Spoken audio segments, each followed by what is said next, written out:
Hey book friends and potential book enemies, the sun is shining, the birds are swooping, and I think it's time to talk about books. Let's catch up on the things that I acquired and the things that I read in June 2025. I know that I'm still behind, but it is what it is, and I think I've said that every single time I've made a catch-up video, so let's just talk about the books. You may remember, if you've been watching these, that many months ago, I can't even tell you which month it was, I bought and read The Decagon House Mysteries by, I had to go and get it, The Decagon House Murders by Yukichi Ayatsuji, translated from Japanese by Ho-Ling Wong. Must have been March or April because that's when I bought it. Anyway, I didn't have a good time. This book is based on Agatha Christie's novel, And Then There Were None. It's kind of a retelling, but also the murders that happen within the book are directly based on And Then There Were None. And the entire time I was reading it, I wished I was reading And Then There Were None. So I bought And Then There Were None by Agatha Christie. The book was published in 1939. And I've read it before. I've read it a couple of times because it was assigned reading for a uni subject, probably the crime subject, surprisingly. Let me read you the blurb. Strangers are invited to Soldier Island, an isolated rock off the Devon coast. Cut off from the mainland with their generous host mysteriously absent, they are each accused of a terrible crime. One of the party dies suddenly, and they realize there might be a murderer in their midst. A murderer who might strike again and again. Blah, blah, blah. So, if you haven't read it, read it. It's one of Agatha Christie's most well-known and best novels. And now that I've picked it up and put it in my hand and remembered that I have it, maybe I will read it next. And then because I was already ordering books at the bookstore, I was like, why not? Let's start with Poirot, which is Agatha Christie's one of her most famous characters, the other being Miss Marple. So this is the first of the Poirot novels. And it's her first novel, which I didn't realize until I had read it. This one was published after the war, I want to say 1924, 1921. I had a really good time. I will read you the blurb.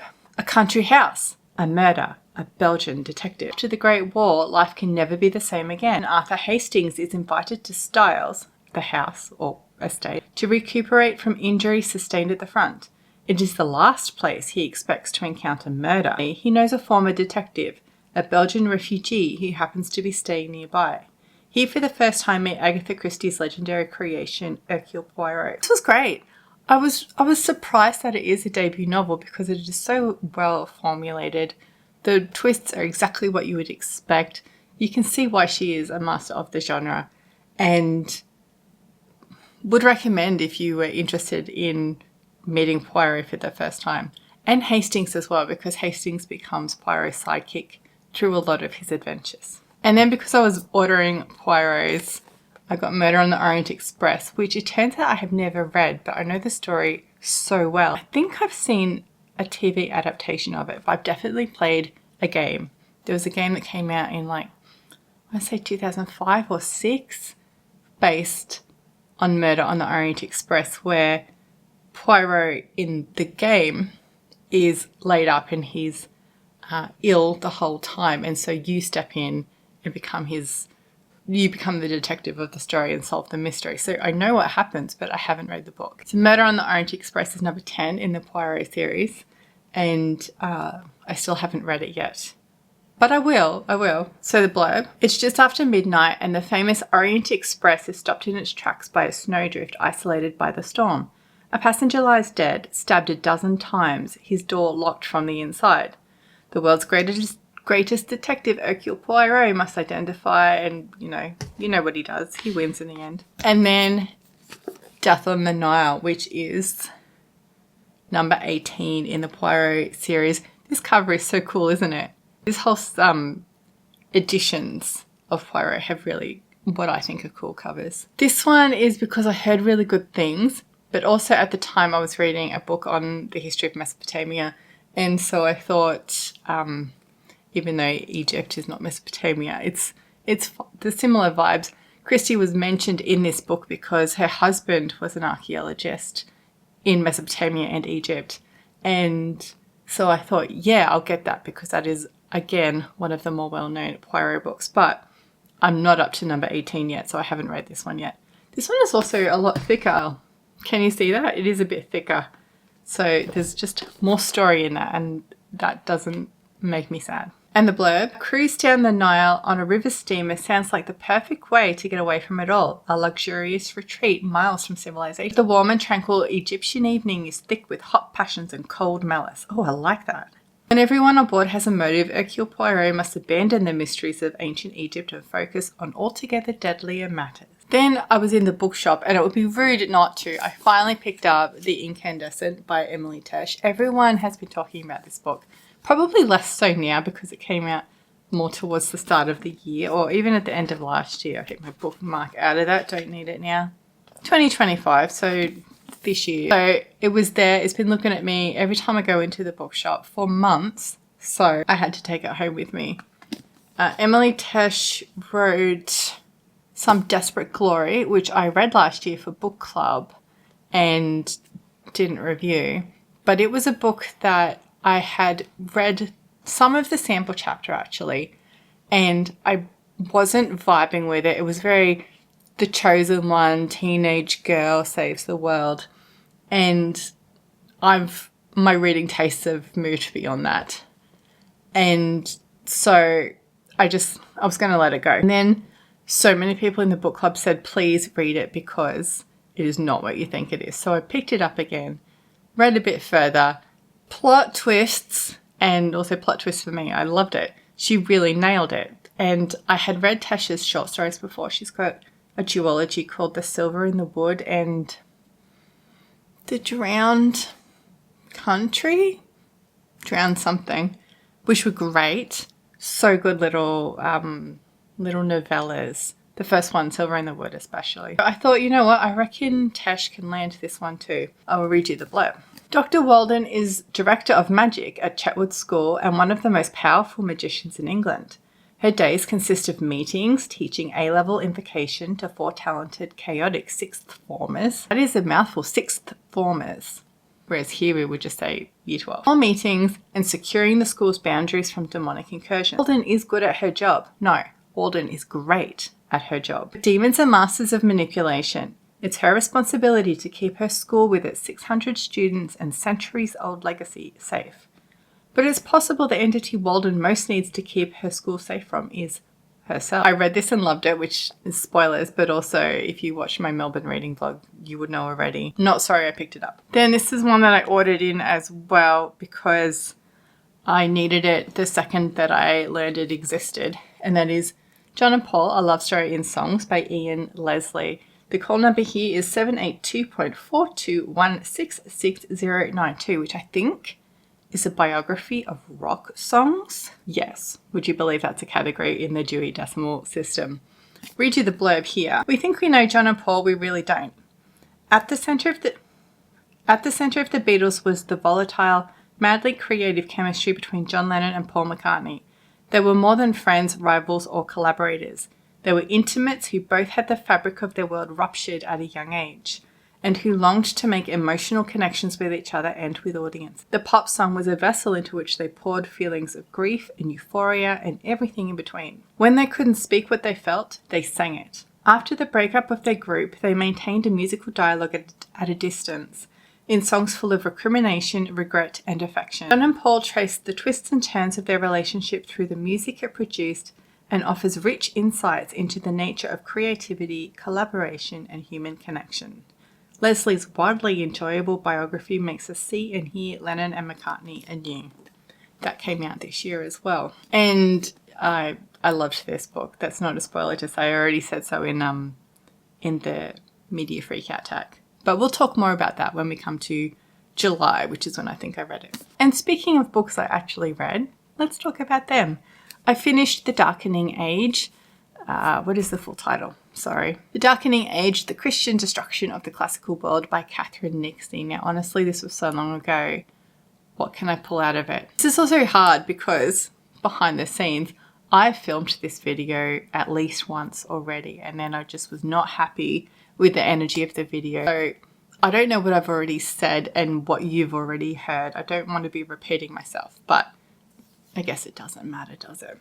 So this I picked up because I read Nixey's first book, Heresy, and I loved it. And actually I listened to it. So I listened to The Darkening Age as well because the narrator, who is Fladian now, let me check that. Nope, it was Lala Ward. So Lala Ward narrated both these books and did an excellent job of the wry humour that Nixey puts in these books. This one is about the rise of Christianity and the way that the people in power in Christianity began actively suppressing other religions and the former religions of the areas they were in, like Rome and Greece and even Judaism, and started focusing on their monotheistic God, and then teachings that we as in a collective people, had before around, I think this book goes to like 400 or 500. Anyway, philosophical and scientific teachings and learnings that we had before then were just suppressed if they didn't fit the worldview of the people in power in Christianity. And that's what this book is about, is how that systematically happened. Even if it wasn't systematic, it was active. It actively happened across Europe and the Middle East, which became large centres of Christian power. And of course, it has ongoing effects today, because if you know a basic version of the history of Europe, you will know that Christians were persecuted and suffered in silence and were martyred and basically struggled for survival for those first 400 years until Constantine converted, which is not really true. Yes, people were killed. Yes, there were martyrs, but people wanted to be martyrs. And it's not like Christians weren't also perpetuating that on other cultural groups. So if you are interested in the history of Christianity, definitely give this one a listen. But because I covered a lot of this broadly in my history degree, I found it less interesting than Heresy, which was definitely more about Jesus and the historical Jesus and other people who claim to be the Son of God and have the same powers as Jesus claimed, or his followers claimed for him, because we only have the fan fiction left. Overall, I found it an interesting listen. The call number for The Darkening Age is 270.1, which I'm going to say is the history of Christianity, but I'm really just guessing. Let me look it up. Yeah, so that becomes under the history of Christianity. It's apostolic history, or nativity through to Constantine, which the Constantine converted in the 400s. Gosh, you're testing my memory now. No, he was Roman emperor until 337 and was the first Roman emperor to convert to Christianity. That's why he's such a big deal. He has also founded the city of Constantinople, which today you would know as Istanbul. Then I read Kraken by...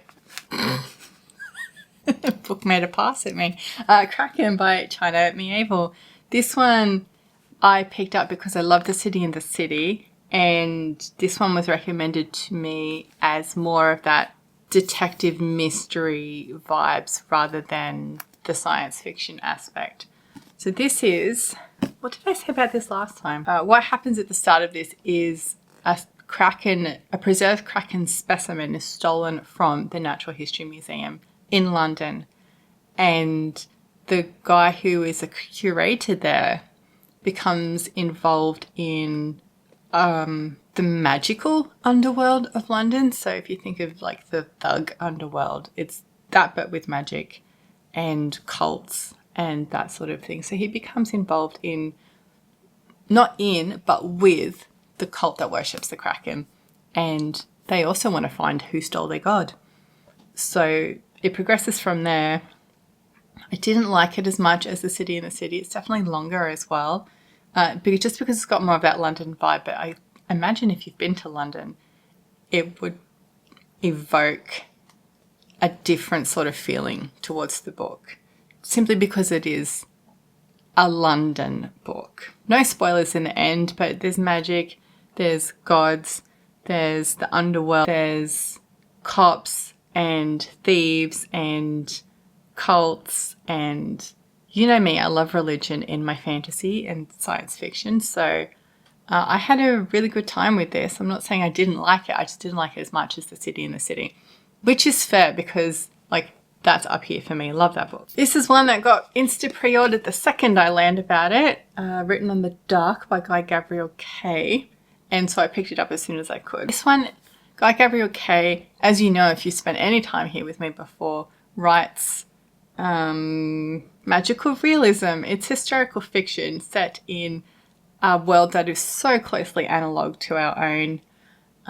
It's got 2 moons, it's got different named religions, but the world events happen in much the same progression. So this is the story of the 100 Years' War between France and England.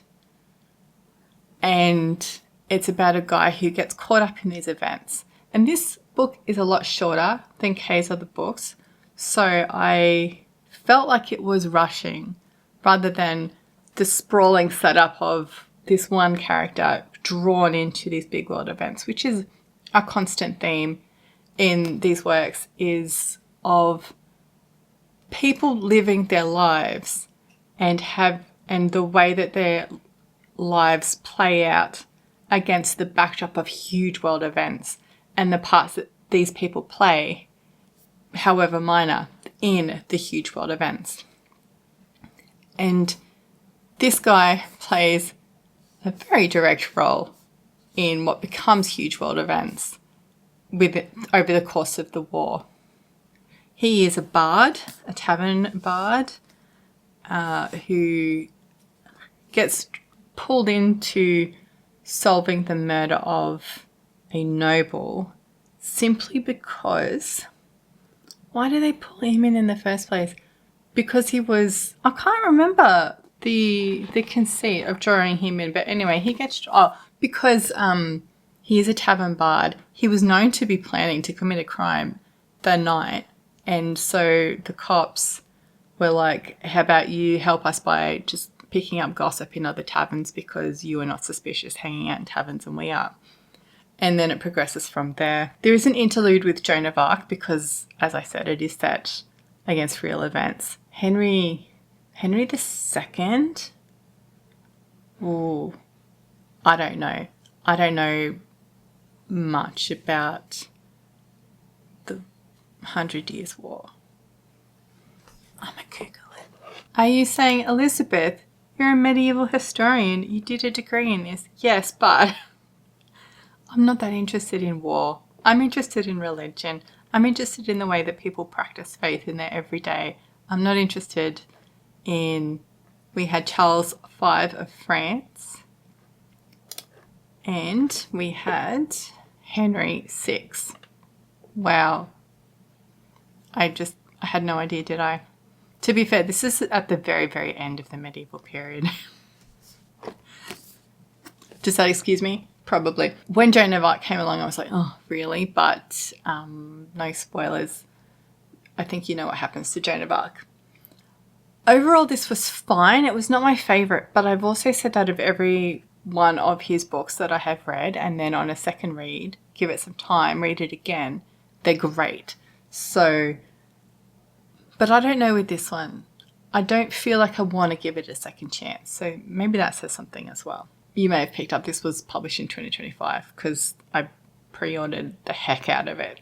Love his work and will continue to pre-order the heck out of anything that he writes. Next up, I finally read Service Model by Adrian Tchaikovsky. I picked this up last year, I think. Definitely came out last year. It says it won the Arthur C. Clarke Award. No, a different book of his won the Arthur C. Clarke Award. This one did interest me because of the robot aspect. The main character is a robot called Charles, TM, who is a servant, a manservant, a valet. And right at the start of the book, he murders his owner.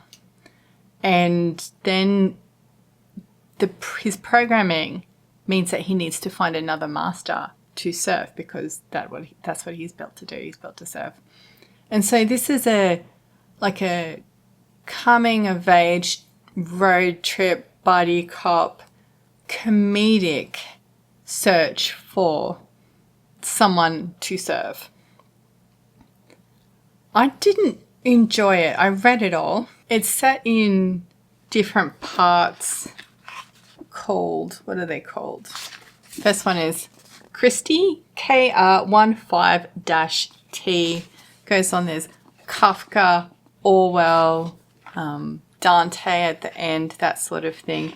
And so those sections follow the styles of those authors. It is very Kafkaesque in the way that Charles must always obey his programming while at the same time forces are compelling him to disobey his programming. And that absurd bureaucratic level that you would find in Kafka, you can find here with Charles, who he changes his name quite early on because that's the name that he was assigned, and then somebody else says to him, maybe you should change your name. So he calls himself Uncharles through the rest of the book because he's not the Charles that served the master that died.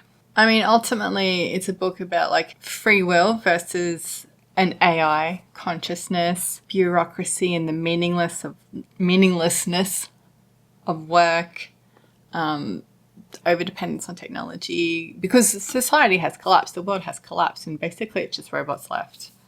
And so in Charles's search for someone to serve, there are no humans really left. I mean, there's humans, but I don't want to spoil it and tell you. The humour, I don't really vibe with humour. The humour was fine.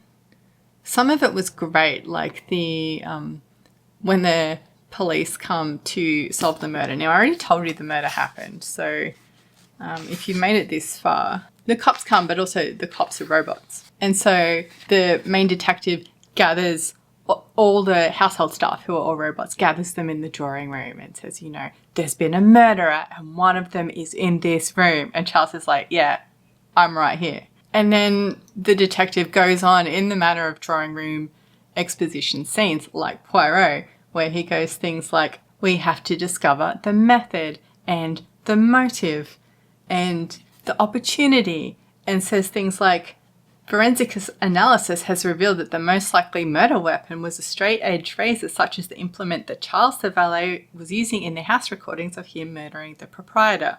And then later, the murderer must have been able to gain access to the victims in exactly the manner that Charles the valet did in the house recordings of him murdering the proprietor. That made me laugh. Anyway, it's not a book I would read again, but obviously I finished it, so I didn't have such a bad time. And then finally, let me dig this back out from the bottom of the pile. I have curated and created Mysterious Affair at Styles, which, as I talked about, is the first of the Poirot books and the first book that Agatha Christie wrote. This is an introduction to Poirot, but it's really a soft introduction because it's about Hastings. And all of them become about Hastings, but his friendship with Poirot has developed over time, and we get to know Poirot over time. But in this one, it's all about Hastings, and then he happens to run into Poirot. A murder happens to occur, and Poirot starts investigating. But it's more about Hastings' experiences and recollections about what is happening. A murder occurs within a locked room. Who has the motive? Who has the opportunity? There is the drawing room confession at the end, where the person who is the least likely suspect is the murderer. Is it spoilers to say that? This book is over 100 years old, but also, if you've ever seen something based on Christie's style, like I want to say Midsummer Murders, but if you've seen Knives Out, those movies, they're based on this style that Christie has pioneered. You will know what happens. It's always the least suspicious suspect that is the one who did it. There's lots of science knowledge. There's lots of couldn't possibly be a woman. That's not woman's work. Basically, what I would associate with Midsummer Murders, which is my favourite TV show, pastoral England and how it is disturbed by this murder and how could that possibly happen? It's such a nice community. But then the second you dig into it, of course, it's not the green and pleasant England that you thought it was. Would recommend. Really enjoyed it. And in fact, I have read so much Agatha Christie after that, but that's a topic for the next video, providing, I film it. That's it. Thank you for hanging out with me and talking about the books that I read in June and bought in June, and we should do this again real soon. Now that the sun has come out and I feel like I can sit here and have a chat, we should do that more often.